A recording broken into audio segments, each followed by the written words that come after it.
In a parish that I served some years ago, we had a link with Ethiopia, and it taught us so much, not only about the communities we were working with in Ethiopia, but also about ourselves, and particularly about generosity. And when I think of generosity, I always think of this particular woman that I met in her home in Bahir Dar in Ethiopia, when I went with Bart, my friend, to see some of the situations that we were involved with through the St Matthew's Children's Fund.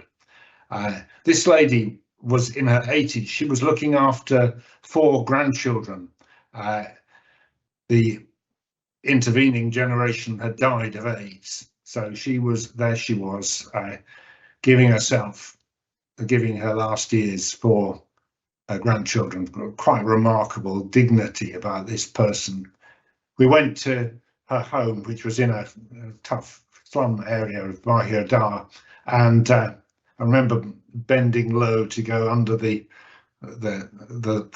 lintel of her home, a very simple mud home with a tin roof, and in her living room there was a bench. It was the only bit of furniture, and we sat down and we had a conversation through an interpreter. It was hard to find things to say because there's such a gap between her experience of poverty and our experience of relative affluence in the West.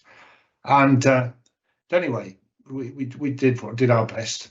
I remember my friend Bart looked up at the wall and saw a woven basket, which looked kind of homemade. It was beautiful, hanging there on the wall. It was the only thing other than the bench in the room. He asked, "Did you make this?" And the lady in response said, "Yes, I did, yeah. And I'd like to give it to you."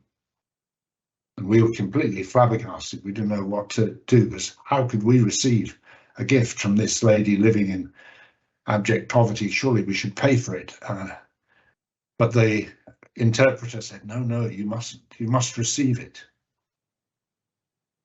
And of course it was received. It was given by this lady out of her gratitude, but also if we'd offered to pay for it, it would have diminished her dignity in giving.